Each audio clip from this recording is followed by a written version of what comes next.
Hello there, friends. This is Spencer Michaud, and today I would like to talk to you about the new moon in Capricorn.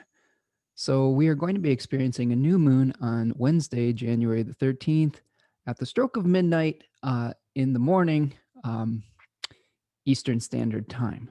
So, adjust appropriately for your particular time zone, but in the wee hours of the 13th. So, let's dive right in and take a look at it. I hope that you're all doing well out there, surviving the times, keeping your inner equilibrium. I'm recording this during the last hours of a balsamic moon, so feeling a little bit of the fatigue here today, but we'll get a renewal in the hours ahead. So let's break down what we've got with this new moon in Capricorn. So, first of all, it's going to be taking place at 23 degrees Capricorn, which is um, the third decan or the third 10-degree section of Capricorn. We are going to see it co-present with Pluto, very close to a conjunction with Pluto, as well as being co-present with Venus. So we have a stack up in Capricorn here. Um, the sun is going to be hosted, the sun and the moon actually are going to be hosted by Saturn in Aquarius. And Saturn's hanging out at about 3 degrees Aquarius right now and is going to be making an overcoming square to Mars on this day as well. So that's a big part of our story, the frustration energy that we're going to be feeling, similar to the energy that we felt in the for most of 2020 when Saturn was making an overcoming square to Mars from Capricorn to Aries. Now it's switched signs from Aquarius to Taurus. And an overcoming square, if you're not familiar, is this kind of when a planet is earlier in the zodiac or on the right side. If we're looking out from center, you can see that Saturn is on the right of Mars. And this was kind of a position where, we had Saturn was in kind of had the upper hand or was in a position of strength. So there may be, some restlessness around this period of time. There may be some anger that's bubbling up. There may be some desires to take some self-directed action towards, I don't know, perhaps preserving the past with Mars being in Taurus. But Saturn is having the upper hand and looking towards the future, looking towards a new age, a new dawn. We are, starting to get an idea of what types of experiences we might have with this Jupiter Saturn conjunction that we recently experienced in the early degrees of Aquarius at the winter solstice. So we're going to see some of these things playing out over the course of this lunar cycle. So let's talk a little bit more about what we've got here.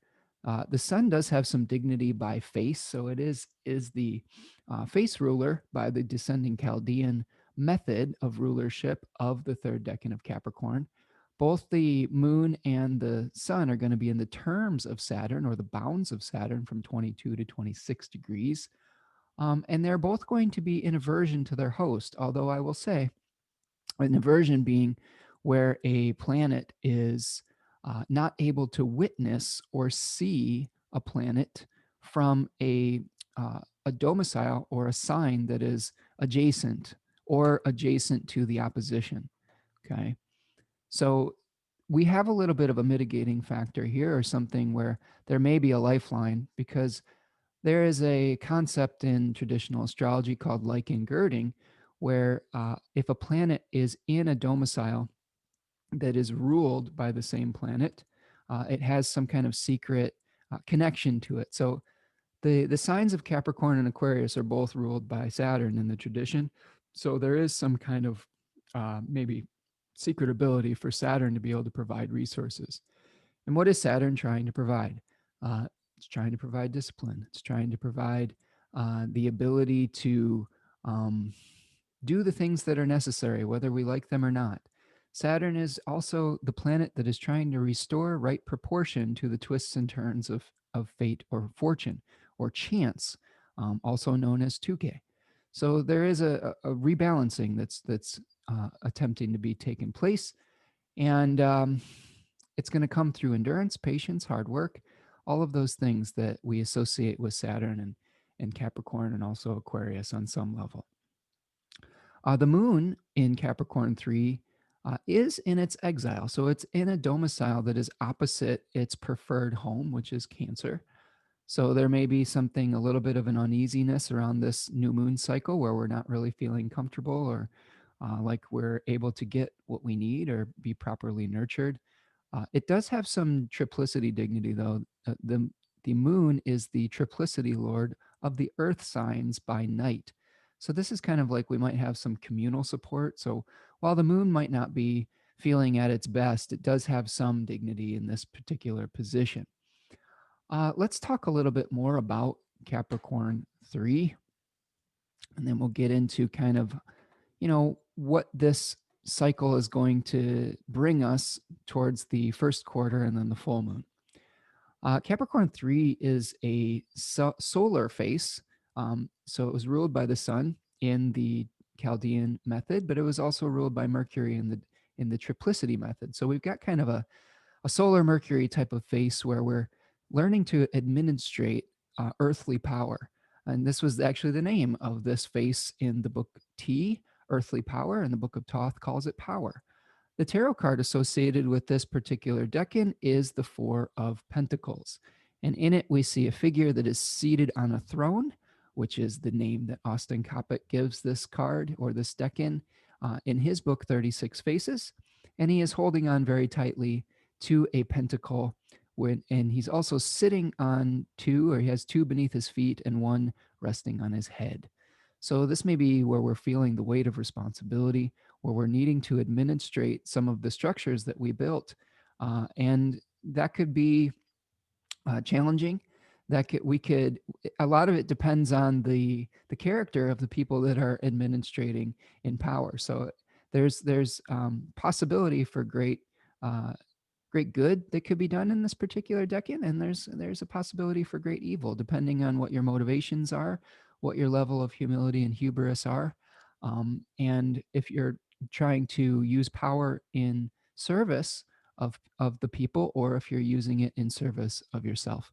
So this is something we're going to be asking ourselves at this particular new moon: is how do we administrate power? What is going on with the structures in our life? Having a conjunction with Pluto really does color this one towards a Plutonic experience. And the way that I understand Pluto, and some of the notes that I made from a really good book, The Archetypal Universe by Ren Butler, uh, talks about corruption. And a lot of the times in my experience of seeing Pluto contacts, of course, Pluto was also known as Hades, or the Lord of the Underworld, where something is erupting from the depths of Tartarus, or the underworld. So perhaps a very powerful force that is becoming known to our awareness. Anytime you have the sun conjoining something like this, we're getting an awareness of the corruption that may be present.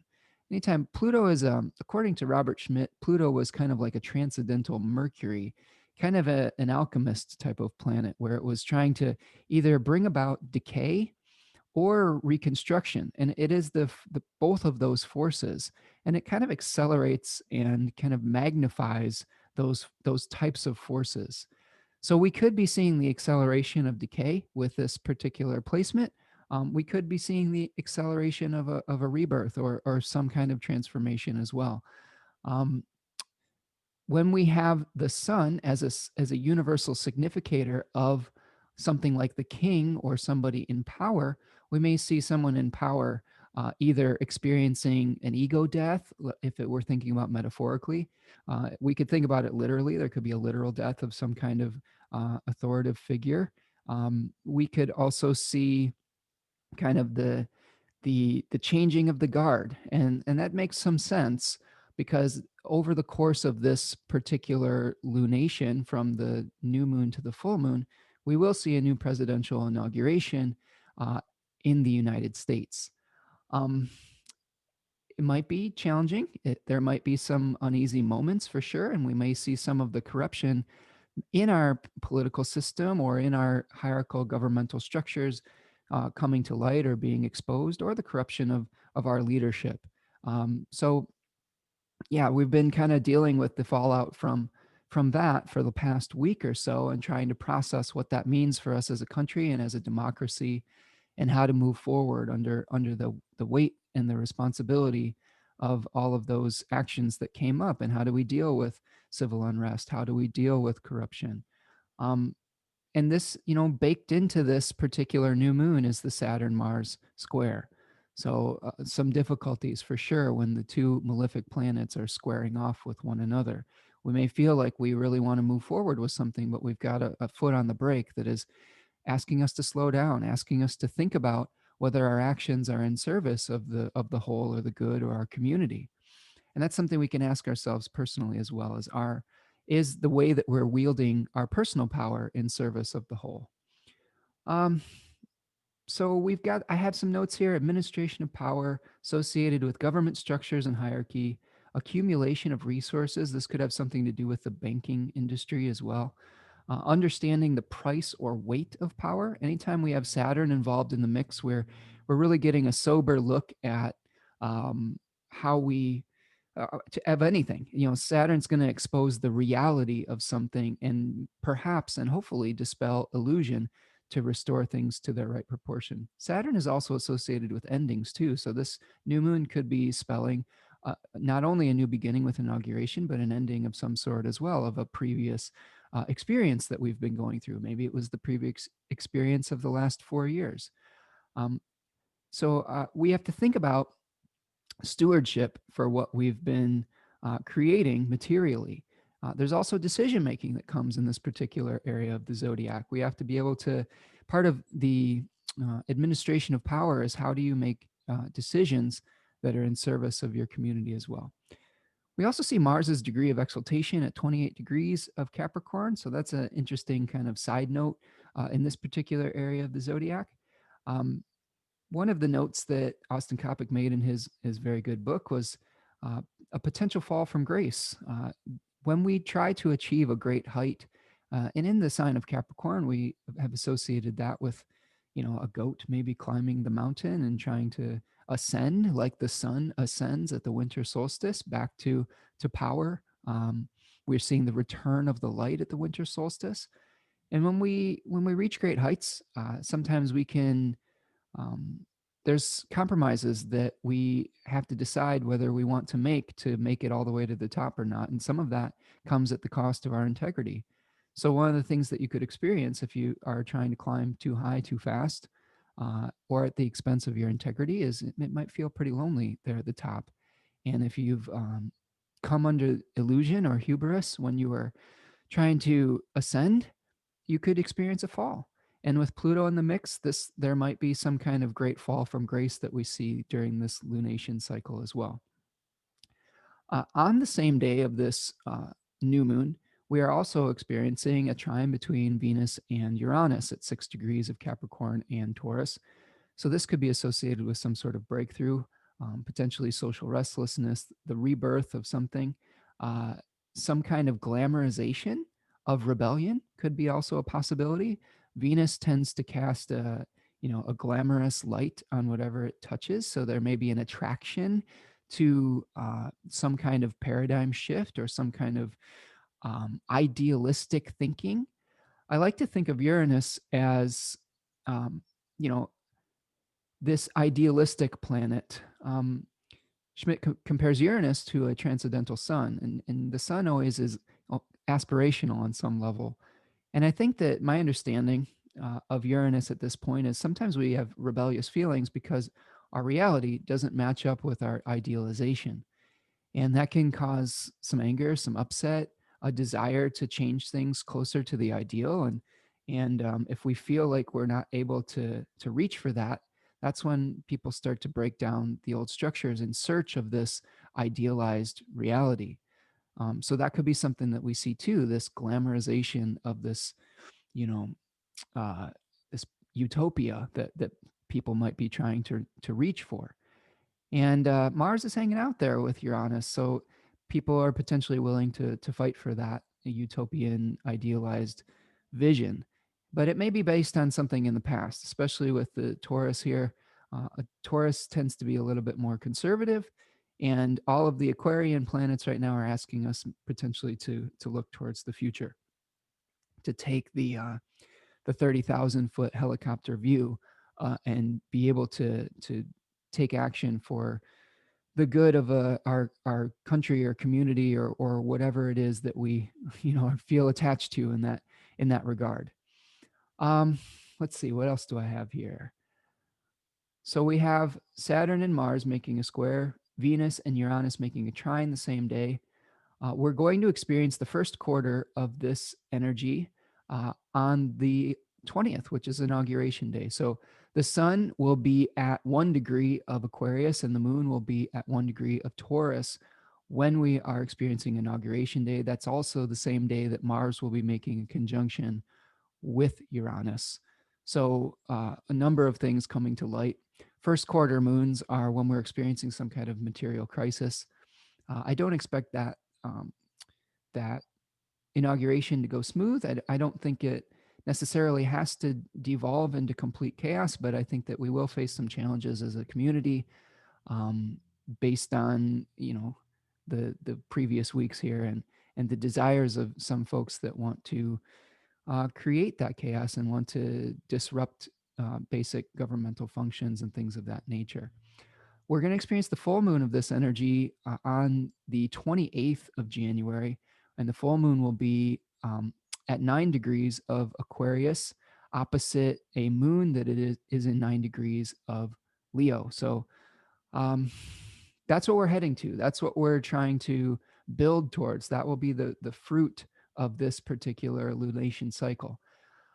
This particular new moon is opposite the United States Mercury in the Sibley chart, which is at about 24 degrees of Cancer. So we're going to see some, potentially a lot of rhetoric around this particular lunation cycle. In Donald Trump's chart in particular, it's going to be opposite his fallen Saturn, or his exiled Saturn, sorry, in the sign of Cancer. So he's definitely going to be feeling this lunation as well. Um, that full moon on the 28th will be conjoining Donald Trump's Pluto, which is at about 10 degrees of Leo. So it's definitely going to be, he's going to be part of our narrative here, for better or for worse. So we'll see whether he is that solar figure that falls from grace. That is something that has a great deal of potential. We could also see him being the plutonic figure that is really potentially the corruption bubbling to the surface. I did an I-Ching reading for this particular lunation as well, for this new moon. But first, before I did that, I want to give you a little, I want to give you like a little quote that I've been kind of writing down these little quotes from this book called Holistic Tarot by Benabel Wen. And there are these quotes for resilience for the different tarot cards. And for the Four of Pentacles, she says that, she says, and I quote, it says, "I am prudent with my resources, but not miserly. I create prosperity by sharing with others." So we could have some potential for um, potentially getting a little bit worried about our own resources, our own sense of power, where people are trying to hold on to power or resources. But really, power is, if we try to hold on to it too tightly, that's when we lose it. And I think that's something that we should really understand as individuals in this particular lunation cycle as well, is we just can't hold on to the structures of our life uh, as if our life depends on it. We can't make it a life or death matter. Sometimes we come to power, and sometimes we lose it, and sometimes we're not in power. That's just really the nature of the wheel of destiny and the wheel of fortune. It just keeps on spinning, and sometimes we're at the top of it and sometimes we're not. And we have to accept those times of transition with grace, and those times where we might not be at the top of the wheel, uh, with an ability to realize that it just keeps on spinning. So that being said, the hexagram that I pulled, I've been kind of associating some of these transit videos and decan videos with the I-Ching, which is another oracle that I find to be very clear. It really gives us a lot of clear direction, and sometimes can really help to clarify some of the transits that we see in the astrology. So I like to do some integrative divination. I think that, I have Venus and Gemini, so combining things is something that is uh, something I enjoy. So the hexagram that I got after tossing the 6 coins was number 42, which is called increase or benefit. And this is represented by a pot that is overflowing with blessings or abundance. And some of the questions that come up with this in one of the interpretations that I like says, how are you blessed? What if there were no limits? What would you change for the better? So this is something where we may be experiencing some kind of increase in this particular lunar cycle. There was one changing line, which was line number 4, and this I found really interesting. It said it's time for the city, and in another interpretation, they called that the capital.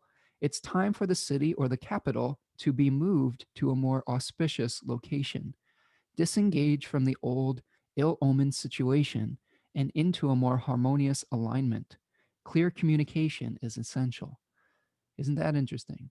Well, we are transitioning from one, uh, in my opinion, ill omened situation, hopefully to a better tomorrow, hopefully to something where we will be able to establish a sense of peace for more people, for even potentially for the people that have felt like they were in exile, and maybe begin the work of, uh, I don't know, creating peace. Reunification, I guess, is something that's been the rhetoric that's been talked about in political speeches. Um, I'm not sure how much you can negotiate with people that have such strong beliefs or illusions as well, though. That is a difficult thing that I'm trying to reconcile in my head. I don't think that it is appropriate to say we have to meet in the middle when people are talking about white supremacy or fascism. I don't think that there's compromise with that. I think there is a certain point where that just needs to be denounced 100%. And the people that are putting forth those ideals, they need to be stopped, and they need to come around to back to reality and release illusion. And that's an interesting shift that we're seeing with this changing line. Uh, we're moving from 42, increase in benefit, to number 25, which was called innocence or without entanglement. So 25, some of the questions about this says, what is real? What is your genuine responsibility and what is not yours at all? This is something that came up when I was doing a decan video with Capricorn 1 about what is your responsibility and what isn't at all. I think this is a theme that is really prevalent in Capricorn in general, is a lot of times with Capricorn experiences, we may feel like we have to take on other people's responsibility and we feel the weight of that. And I think it is really important to really ask yourself, is this, am I taking on something that I have no business taking on? Uh, and what does it mean to be entangled? Well, the I-Ching described that as deluded beliefs, reckless actions, trying to rewrite the past or control the future. That's entanglement. Excuse me. Innocence is to be free of expectation. Okay, so if we are open to the present and not getting stuck in the past or getting stuck in the future, that's when we're able to be moving forward with an openness that allows us to move forward with grace. So I think that if we're, taking stock of where we're at, we're not getting diluted by rhetoric about returning to a past that may have not really even been the utopia that it was described to be. And we're also not getting too blinded by our hope or expectation for the future, where we're really just staying present and saying, what can we take care of right now in this moment? Where are we at? How can we become sober about where we are at and what our situation is?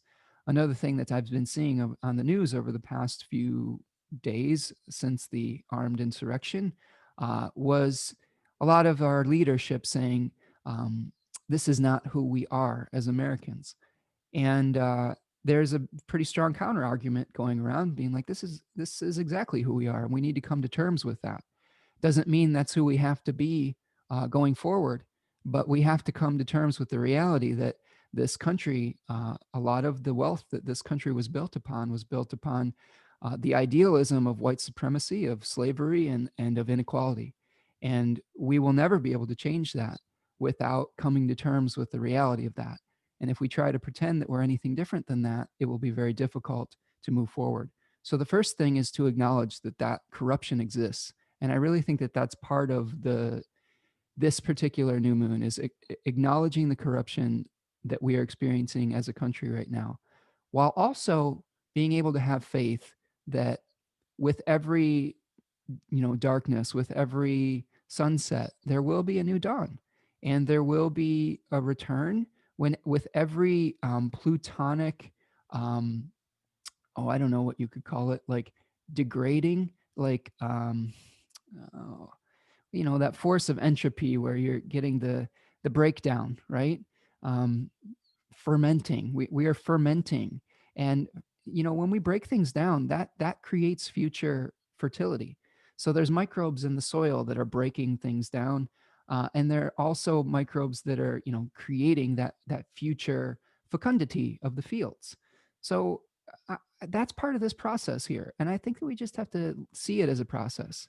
One of my favorite astrologers, her name is Anne Ortley, she talks about Pluto as kind of a cocoon type of experience, where, and if you know anything about butterflies, when they go into a cocoon, when the caterpillar goes into the cocoon, they completely dissolve all of their DNA, and they turn into this mush, and then they slowly but surely are reforming into some kind of new form.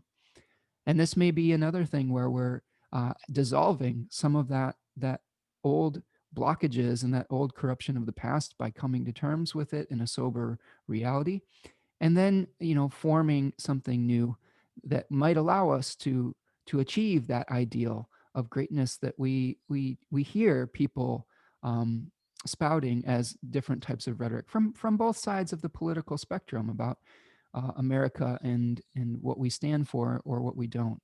And I think if we really, as Americans, believe in that, all men are created equal, and that this is a place of freedom, and this is a place of aspiring to greatness.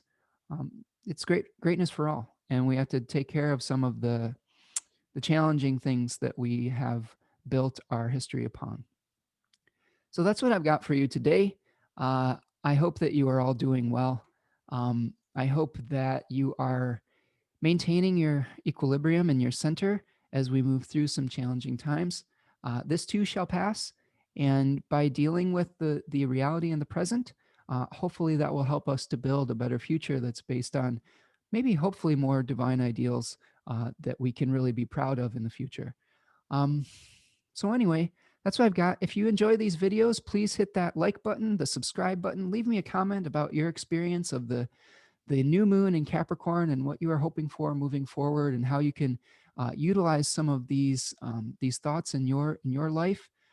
If you want to support the work that I do have a Venmo account at Spencer Michaud and a PayPal me where you can make a donation. I try to keep these videos free for as many people as possible without putting them behind a paywall. And your donations really go a long way to keeping this content free. I really appreciate a few of you that have sent donations in the past week or so. Thank you so much for your generosity. I really appreciate that, and you're really helping me out, and you're helping hopefully helping to get these videos out to the people that need them as well. So thank you so much. So that's what I have for you today. Please just hang in there. We'll all get through this together, and I will see you the next time. Peace.